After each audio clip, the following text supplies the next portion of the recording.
What's up, YouTube? I got a little football going in the background, so if y'all can hear that, don't mind me. Please, YouTube, don't take down the audio for that.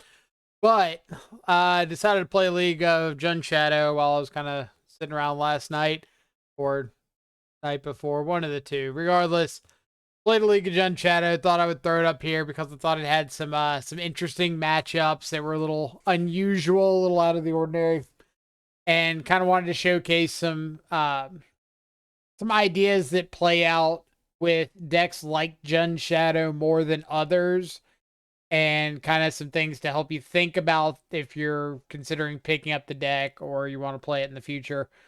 Uh, so the big overarching theme, I guess, for this video, as you can kind of see with the thumbnail, if you haven't checked it out yet, is kind of creating your own luck or limiting the luck of what you're limiting your opponent's outcome, like limiting the luck factor as much as you can, which obviously Magic's a game of variance. And there's always going to be some amount of uncontrollables to the game, but a lot of it is going to come down to like how well you manage putting yourself in those positions or getting yourself out of the positions to where luck has a more extreme impact on the game, if that makes any sense.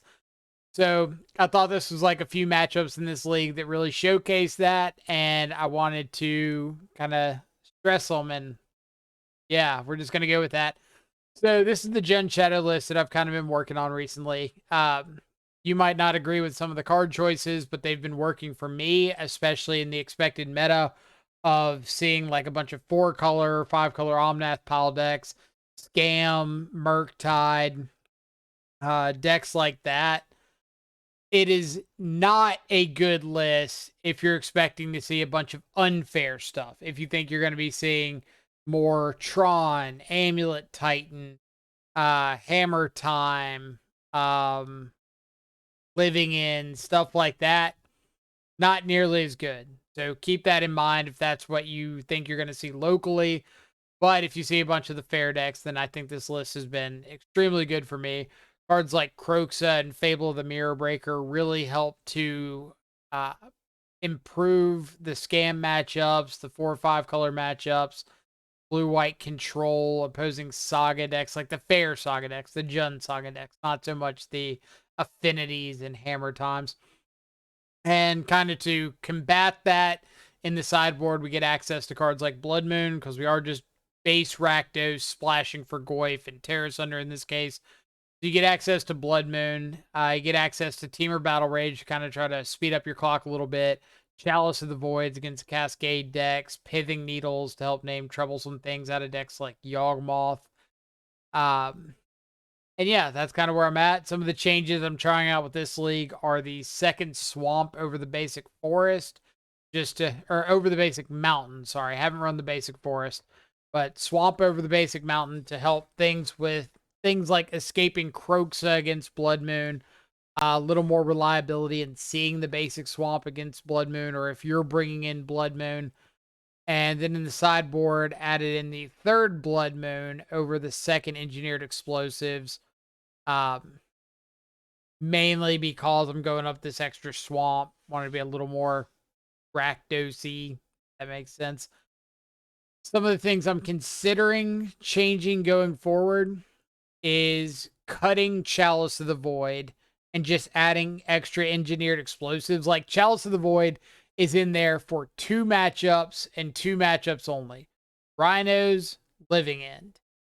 You may have a time to time that you bring it in against things like Prowess, because if you are able to Chalice on one, you might just lock your opponent out of the game.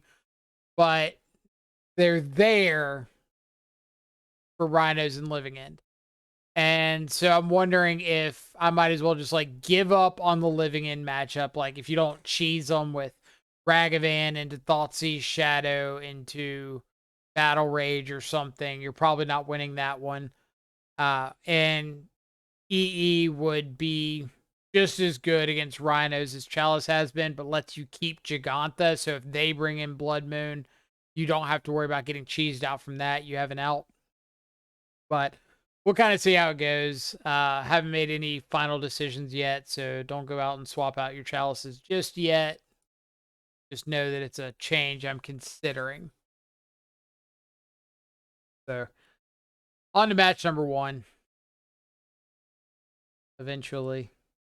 There we go. Match number 1, win the die roll. Always love winning the die roll in Modern. Huge, huge, huge boost. Pretty good hand. Ragavan, Disruption, Shadow. Ways to lose life. A lot of times if I'm on the play, I'm like going to lead with Ragavan more often than not. If I'm on the draw, I'm more likely to lead with Thoughtseize, depending on what my opponent does. If they play like turn 1, draw and land map, leading with Ragavan, but a lot of draws, I'll start with Thoughtseize. Ragavan gets a hit in, get Flame of Venor. I'll go ahead and take my draw 2 off that. I think that's better than just playing like Thoughtseize into a 1/1 Shadow. Up. Hanging my Ragavan. So let's get some spells going. With Thoughtseize, we see 2 Violent Outbursts, so like playing out the extra Shadow doesn't really do a ton for me. But getting this Kroxa into the yard means I can go ahead and get closer to escaping it. Like, I could play out the Shadow, but I'm not attacking in with the Shadow. I don't have Delirium on Unholy Heat. So, it's not playing too big of a part here. This deck isn't super focused on hitting Delirium, but obviously you can without too much effort. Like, one more instant could have gotten me Delirium to kill off this Rhino. Unfortunately, couldn't find it. Just kind of hoping that I can maybe bluff my opponent into not making an all-out attack here. But they just Lorien revealed and find an ice off of it. So, not bluffing an ice off the top. On to game 2, sideboarding, bringing in like the chalices, the EE, boarding out some bolts because they never kill a Rhino unless you double up with something. Boarding out Bowmasters because they're not hitting anything relevant unless they're like hard casting Lorien revealed. But ideally, you don't get to that point of the game. But Thoughtseize into Thoughtseize Rag, get to deal with the ice, or the fire and ice and the fury. So we get Rag down, hope that they whiff on a Cascade spell for a turn. And thankfully, they did whiff on a Cascade spell for a turn. And unfortunately, they didn't whiff on an Endurance, which is probably one of the best draws they could have had there. Like, we had a Violent Outburst covered with EE, but Endurance being able to get us farther away from Kroxa and kill the Ragavan and just be like a stone wall is pretty huge. But we find a Terminate, hope that they again whiff on a Violent Outburst right here so I can get an attack in, get closer to escaping this Kroxa again. Then this is kind of what you'd love to see, where they just decide to kill off the Ragavan, get the last card we need in our graveyard for Kroxa, escape that, and really hoping that Kroxa will just like run away with it from here. Got the EE down to kill the Rhinos already.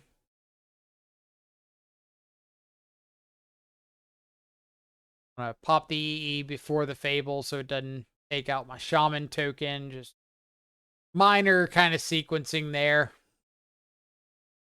Then here, up by 9 life, I did not expect my opponent to block with the Mutavault because I was like, oh, if they just top deck a Flame of Venor, that could be really rough for me.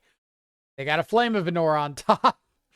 So I'll take the trade and let them kill off the Shadow because I've just got these Kroxas coming back. So, like, Shadow doesn't really matter that much. But I just thought it was really funny that they absolutely did just block with that Mutavault, which I thought was kind of crazy, up by almost 10 life.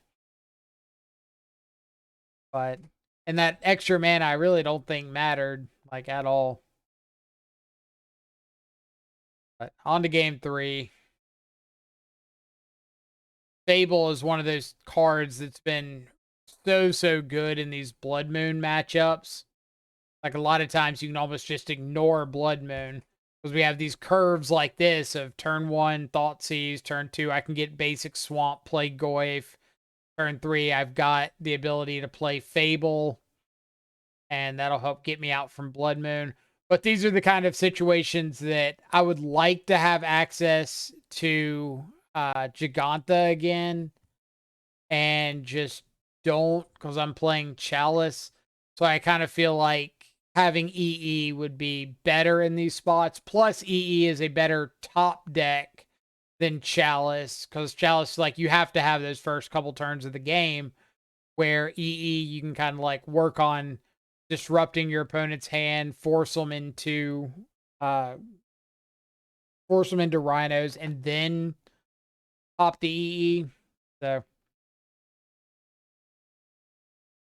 we knew they had the Outburst as their last card, attacking in just to make them have to use it. Because if they block, we'll just like terminate the one that's blocking. We get down Goyf, and we just have the biggest thing on board. They do have a Footfalls. No, they do have a Footfalls on suspend that's coming off here. But again, like, I've got the Goyf down that can kind of hold things at bay a little bit. And if they do find a tap spell or a bounce spell or something to bounce Goyf and attack in, then I can attack back, make a bunch of treasures, and then like replay Goyf, replay Shadow, or play out Shadow.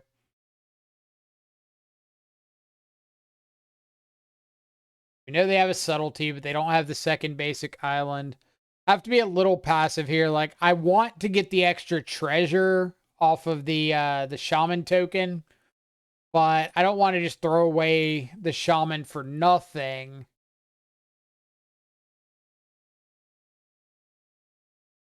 Like, I want a reason to attack him with a shaman. I could like attack in and trade off the shaman and a bolt for a rhino, but I kind of want to have out a shadow before I do that, so I'm kind of protected on the backswing.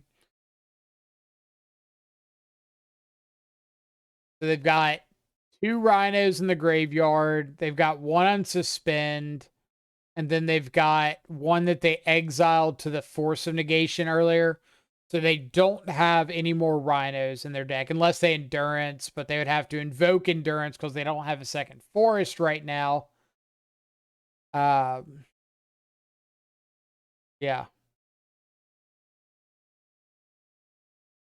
So like this, they top deck a Shardless Agent, but the agent doesn't matter because they don't have more rhinos. We know one of their cards is Subtlety. So they could have like a Fury or an Endurance or something. But I feel like if they had a Fury, they would have cast that before the Shardless Agent. But we're just trying to buy some time, find like some Unholy Heats to kill off Rhinos. Fable of the Mirror Breaker would be a great top deck. EE's a great top deck. Croxa would be really good. Like any of those things, and we feel pretty confident here. But thankfully, we top deck this EE right before the Rhinos go off, which means we just get to pass with that available. Kill the Rhinos when necessary. I do want to get the clock going, like, while they can't really do anything on the crackback. They could have a Fury or something, but Goyf eats a Fury. But I don't want them to be able to, like, flash in a Subtlety and block, flash in an Endurance and block, Violent Outburst again. I really want to get, like, a good clock rolling. So they ice down my Tarmogoyf. Is fine. But then ice into Fury plus Murktide. Like, that's a heck of a combination to come off the top. So pass back, hope that if they attack with Murktide, I can maybe top deck a removal spell for the Fury and swing in for lethal. Second Blood Moon doesn't matter. Unfortunately, I know they have the Subtlety, but they end up just passing. This is I want to talk about my thoughts in this attack. I could just like kill the Fury and attack. I could just attack with the Murktide and trade off the Goyf for the Murktide, or Goyf plus the Heat for the Murktide. The problem is if I kill off the Fury and attack with both, then if they block the Scourge, my Scourge doesn't grow because I'm at the higher life total. So they're going to get to eat one of my guys and trade off with the Unholy Heat anyway. So I kind of want to just like offer up the trade that clears off everything. If they end up not blocking both, then I can potentially like Unholy Heat something that's left over. Say if they block the Fury on the Scourge, take 6, and then attack back with the Murktide, then I can Unholy Heat the Subtlety and have my Goyf get through for lethal. So I think the only block that like makes sense for them if they block it all, which they have to or they die, is to just go ahead and like risk me having removal and trade off both of their guys. So decide to offer that up. If their last card is a Force of Negation, like, so be it. I'm in bad shape because my hand of triple shadow, double verdant, or double fetch land like isn't beating Force of Negation anyway. So there's not too much of a reason to try to play around it.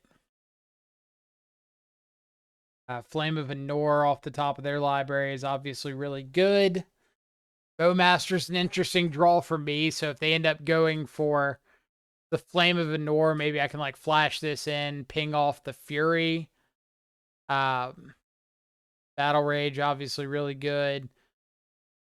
So they go for the Flame of Anor here. I think if they had gone for the Subtlety, like just hard cast the Subtlety, then they would have beaten me like pretty bad.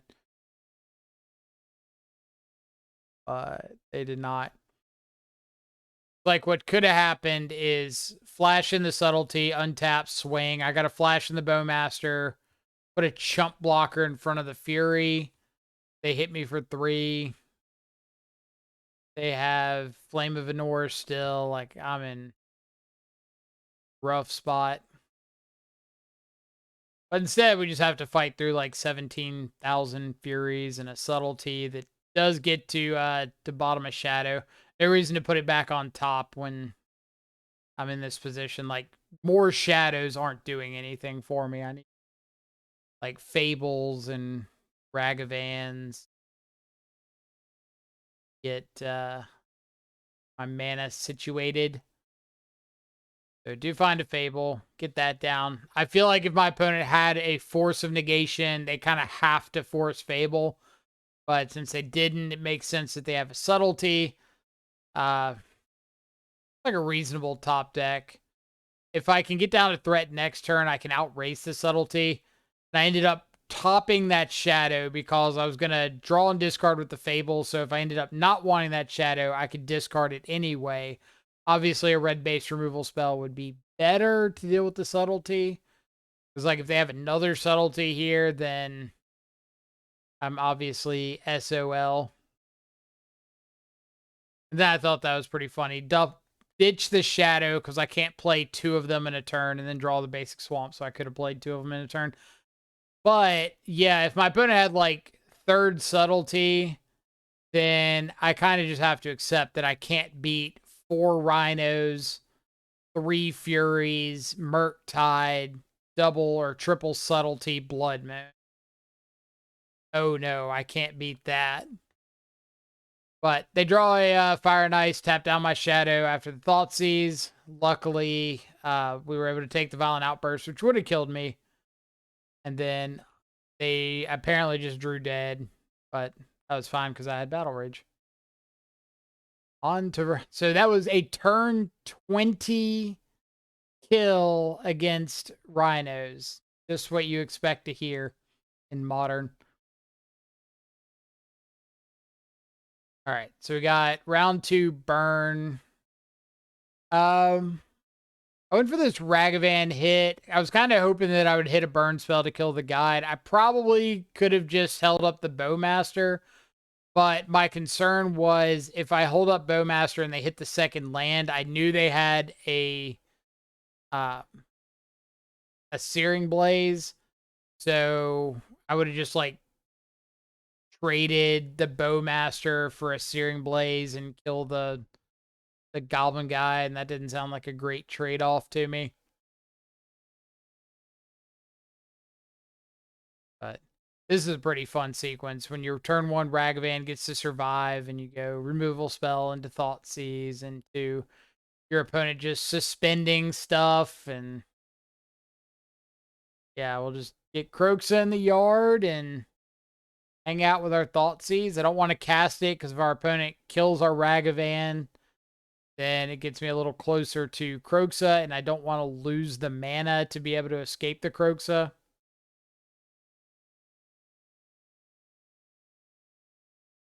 Again, just kind of, if you play a dude, I'll bolt it. If you don't play a dude, then I'll just bolt you because if anything gets closer to killing with Kroxa.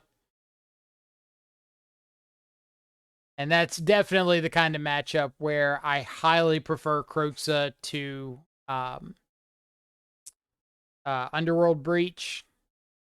Like, yeah, Underworld Breach has a lot of turns where it can absolutely go off, but Kroxa is just like the slow value engine is phenomenal sometimes. Like a 6/6, it ditches 2 cards. I wasn't doing anything else. And here, I've got Battle Rage. My opponent just like keeps suspending Rift Bolts and has Searing Blaze with mana open, so I'm kind of hesitant to dash in a Ragavan and just have it get blazed and feel like I didn't accomplish anything. So instead, I'm just gonna like hold up, try to draw a Goyf or a Shadow. And speak of the devil, as we've seen in previous thumbnails, a Shadow is never late, nor is he early. He arrives precisely when he means to. And in this case, it is precisely when your opponent Searing Blazes it, untaps, double threats into your double Unholy Heat, and you get to untap and Battle Rage a Shadow for lethal. So, story of that match is being passive. Had Ragavan, never played it.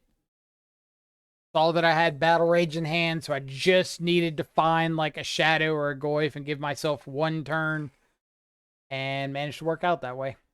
Strokes also would have been pretty solid, but they can always respond to the evoke trigger with killing it. So round 3 up against Amulet Titan.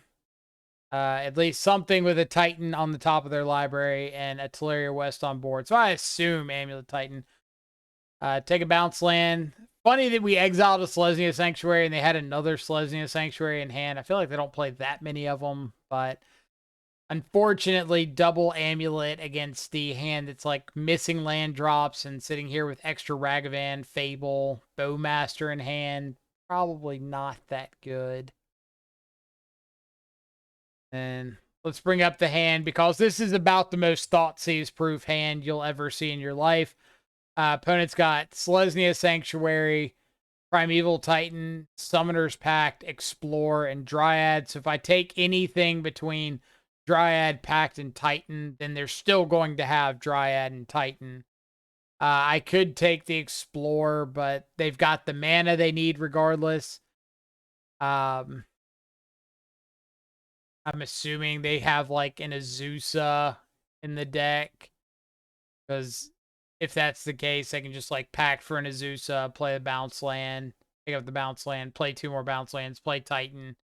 So I can take the Pact, but then they can explore or bounce land, explore, bounce land, Dryad.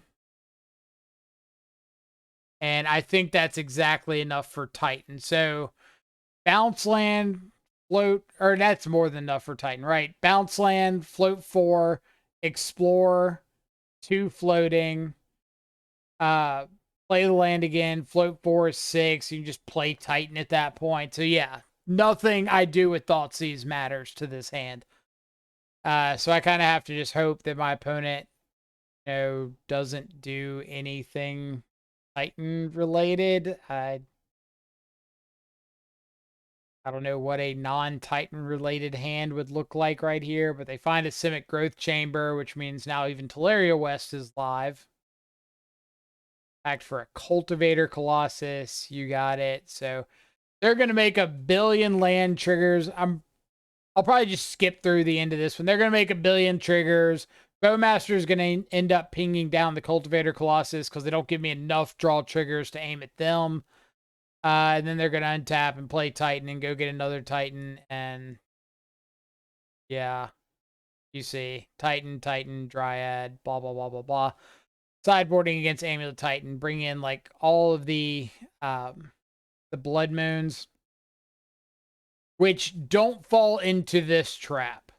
That first hand had 3 lands, had the basics, had Blood Moon, but has no clock, no pressure, no disruption.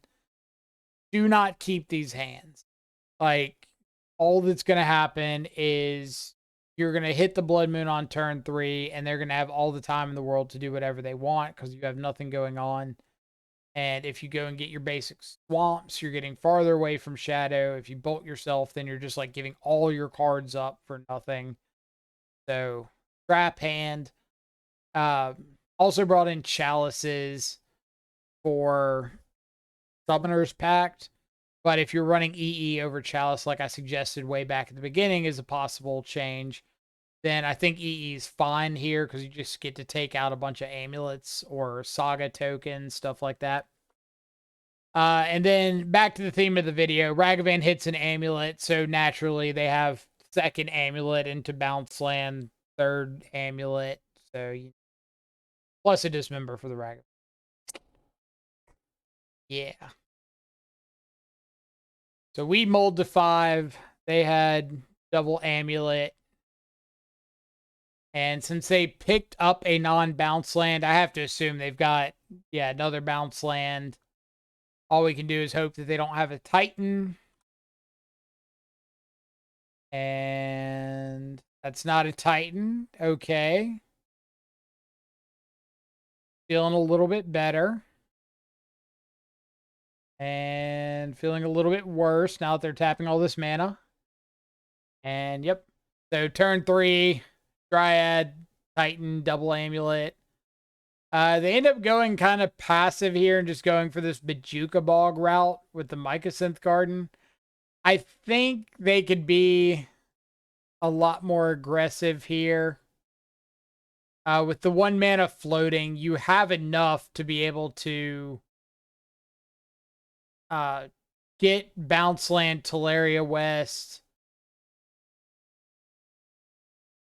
No, you're 1 short. Never mind, scratch that. I don't know what I'm talking about. But either way, I think they could have gotten more towards getting another Titan unless they just have another Titan in hand. Which that block there kind of signifies, cause like you don't just throw away your Dryad for nothing, especially to a Goyf that's not lethal. So yeah, kind of assuming that they just have another Titan, Summoner's Pact. So that was just turn 3, double Titan, Dryad, double Amulet, Dismember. Variants. But on to match 4. Turn 1 Thoughtseize, and we are going to throw up this window because if you can't read these cards, that says Hive Mind, Infernal Plunge, Urza's Saga, Pact of Negation. So it's like a Hive Mind deck running Urza's Saga, I'm guessing mostly to make tokens for Infernal Plunge. And yeah, I have not seen a deck like this before. I don't know if our opponent knows that Summer Bloom is not a modern legal Magic card anymore, but we're just going to hope that we can get enough pressure because that's about all I can do. I want to save this Bowmaster to ping down Saga tokens so that hopefully that keeps them a little bit farther away from Infernal plunging me. Fable hopefully finds like Thoughtseizes, Shadows. Which, if you saw, it took the preordain with the first Thoughtseize because they had double Hive Mind, and it gets a little risky if you start expecting to draw more Thoughtseizes. Here, throw away a couple lands. Since I've got these double Bowmasters, I'm just going to hold those up so I can kill a token, and if they go for another token on their turn, I can kill it too.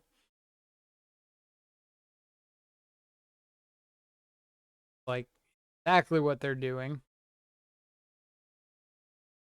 So even though Bowmasters aren't the fastest clock in the world, I'm kind of hoping that stopping this Infernal Plunge will just slow them down a little bit. And they get Modern Staple Mirror Moon Vessel. If you don't know Modern Staple Mirror Moon Vessel, it is a 1-drop, 1/1.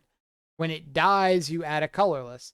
So in combination with Infernal Plunge, you can pay 1 red, sacrifice it, add 3 red, and a colorless. And that gets you pretty close to Hive Mind.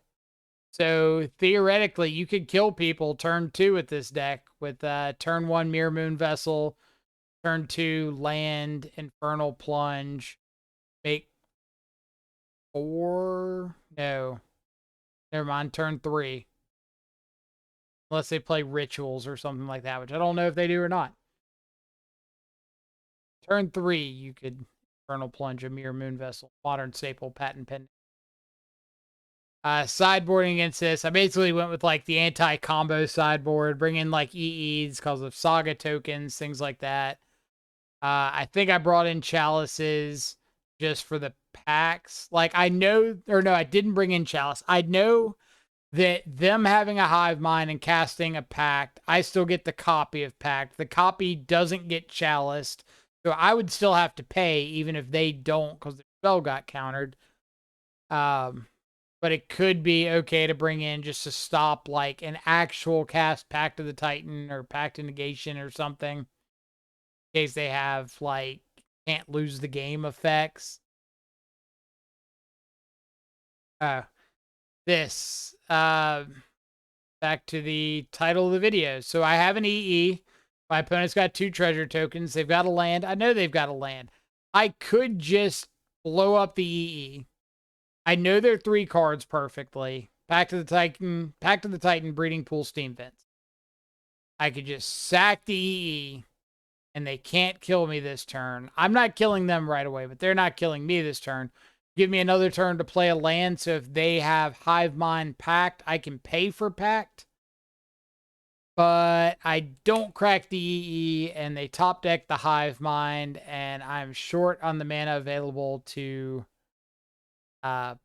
pay for my copy of the Pact.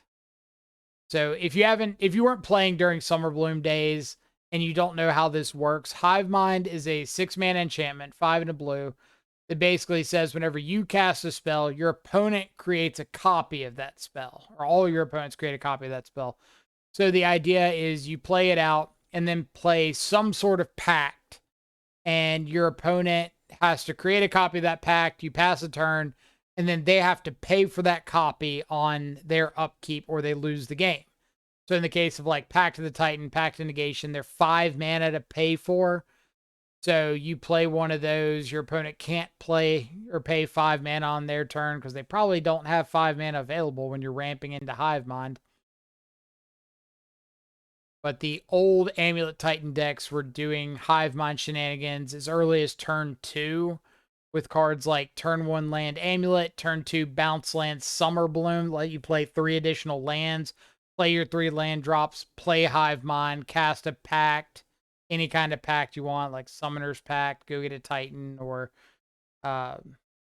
whatever you wanted to pay or play, and then just your opponent couldn't pay for it. They lost the game. It was all good times. So I don't know what the Altar of Dimensions were doing. Yeah.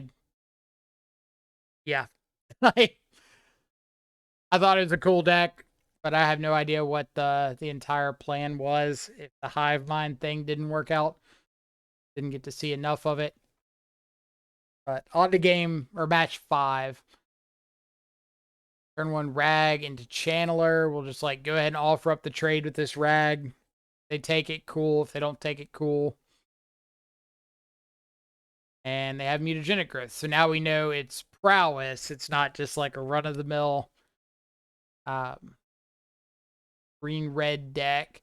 I thought it was like green-red Delirium, maybe. We saw those float around a little bit with Darcy, Unholy Heat, Renin 6, Traverse the Overwalled, Urza's Saga, all that. But does not appear to be the case. Just like straight up red-green Prowess, trade-off dudes because I've got more dudes. Now, this, I think, was a bit of a punt. I think I should have just played Kroxa and then Shadow from hand and, like, offered up the trade really aggressively. But I should have fetched and shocked off the Wooded Foothills, played Kroxa, played out the Shadow, got my opponent down to 2 cards, make them discard while they don't know what they're drawing into.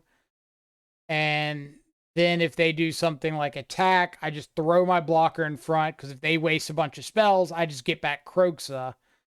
If they don't go for a bunch of spells, then Shadow gets to eat it. If they don't attack, then I get to escape Kroxa anyway, and I just have the potential to get back Kroxa a turn sooner, which is a pretty big deal. Instead, I went for like the double Shadow plan, thinking maybe I could set up attacking on the crackback. And yeah, I don't like that line. Like looking back at it, I don't like the line.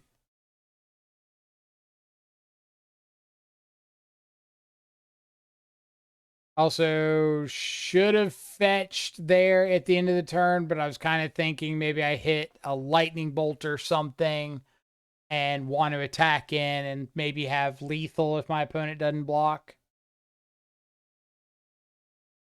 Instead, they find Manamorphose into, I think it's Manamorphose into Underworld Breach, yeah.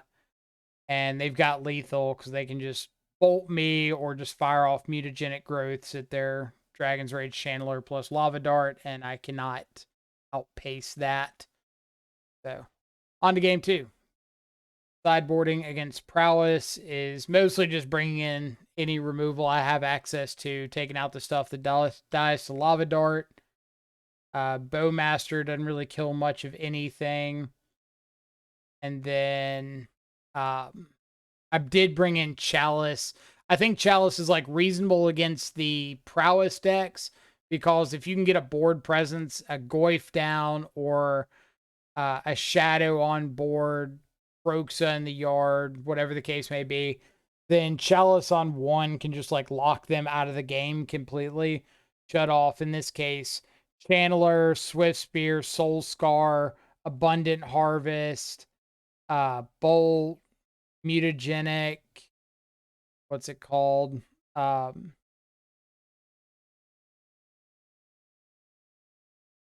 Lava Dart. I don't know. Shut off all that stuff, which is absolutely huge. But open board, Fable going, Hearse going. I feel pretty good. Like I've got Underworld Breach covered. I've got removal spells to deal with guys off the top. They Abundant Harvest for an Ancient Grudge. And I was like, what on earth is going on here? Why are you bringing in Ancient Grudge as I'm staring at an unlicensed hearse? I still don't know if bringing in unlicensed or bringing in Ancient Grudge was a good call. Seemed pretty meh, but it is what it is. Like, I'm happy if my Prowess opponent brings in Ancient Grudge. I'm guessing it's mostly for, like, engineered explosives, but I'm not just going to, like, play out the EE and let it sit there for a while. Like, I'd rather save it until I have a chance to play it out and immediately kill something. But they end up harvesting into another Ancient Grudge, so I board out the Chalices going into game 3 because I'm like, all right, if they got a Grudge, maybe that's what they were aiming for. Maybe they think I'm just like straight Rakdos and aggressively bringing in Chalice.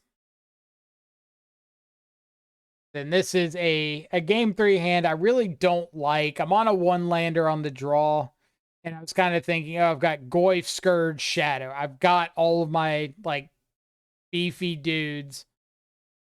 And so I went with that. Then, like, this Ragavan attack in just to kill off this Bowmaster before it gets out of control. Or kill off this Dreadhorde Arcanist with Bowmaster. If they've got mutagenic growth, so be it. But just want to get stuff off the board.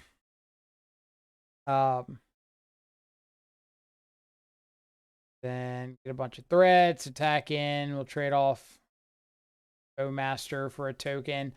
And then this was greedy. So my opponent's got 1 card in hand. I've got Thoughtseize, which can get me down to 12 life to be able to play out a Shadow. I could just play out a Scourge. I could hold up Terminate.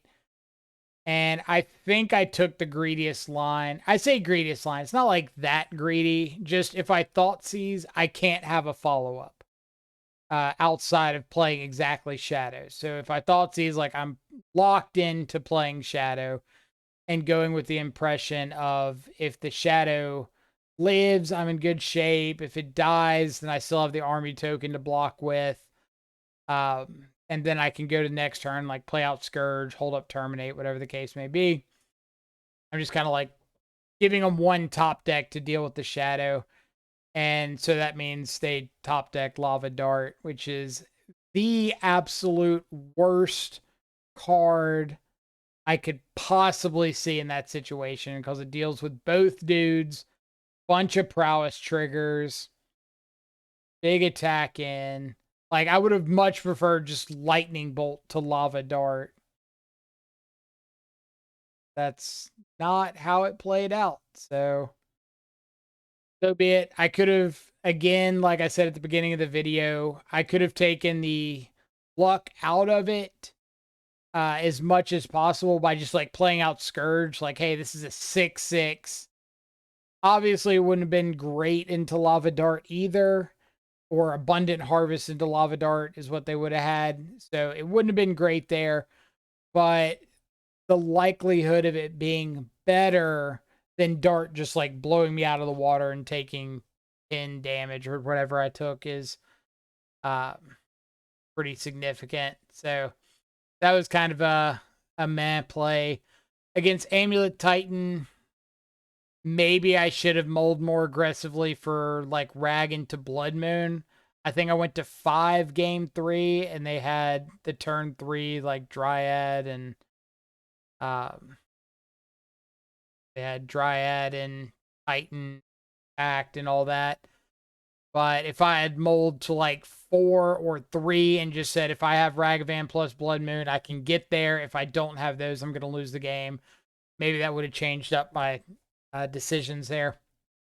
But anyway, Jund Shadow, really, really enjoying it right now. Again, if you're thinking of playing in some RCQs or something in the next few weeks and you're expecting a bunch of Scam, Omnath, Murktide, decks like those, check out Jund. Like, it's been good for me in those matchups. But if you're seeing the unfair stuff, you had better load up your sideboard for those. And I do want to take a mention, if you look over on the far left side where it says Jund Shadow Current, which is the list that I got up here, and the list that'll be on the YouTube description. And then right under it, it says Jund Shadow TBR. Because people always ask, well, why aren't you running TBRs? If the unfair matchup is so bad, like, why aren't you just running TBRs? And that build is Street Wraiths and TBRs and trying to go as fast as possible. And I kind of mentioned this briefly in the last video, but I just want to stress on the point. That list is more of what Jund Shadow used to be. And it has been so bad against everything because you're, like, going all in on lowering your life total, which makes you much worse against bolt decks, anything aggressive, but you're going all in on lowering your life total. You don't have any way to stop anything from disrupting you, so TBR is like a liability in a lot of matchups, especially the ones that this list is geared towards. So Scam with Terminate, Omnath piles with Leyline Binding and Solitude and stuff like that. Murktide with Unholy Heat. Like, Battle Rage is so bad into those. And you don't end up gaining many percentage points against the unfair stuff. Because against like the Amulet Titans, if you lead Ragavan and they have an Arboreal Grazer, sucks. You're SOL. Or if you are playing against something like Living End, you're not stopping Living End fast enough or killing them consistently enough. They still have Force of Negation. They still have Grief. They have random bounce effects like Brazen Borrower. So there's a really good chance that like TBR is not going to be enough to deal with that. If I was looking for a TBR meta right now, it would have to be 97% Dredge, something that's unfair and doesn't interact with you like at all. So if your meta is not a bunch of Dredge, be hesitant on the TBRs, but just know that that is something that I've been trying aggressively. It has not been good for me. But Rakdos has been, but every time I play Rakdos, I miss Tarmogoyf because the more consistent turn 2 threat is a very, very, very, very, very good reason to splash that third color. So, yeah, give it a shot. Try it out. Let me know what you think. Otherwise, I will catch y'all back live later. Video description below will have a link to the Twitch if you want to come check out a live stream. The Twitter, if you want to know the first place that gets updated when streams go live, so you can come check it out. And the Discord, if you want to come hang out in the Control Freak Discord, say hey, talk shadow or non-shadow. But I'll catch y'all back later. Adios for now.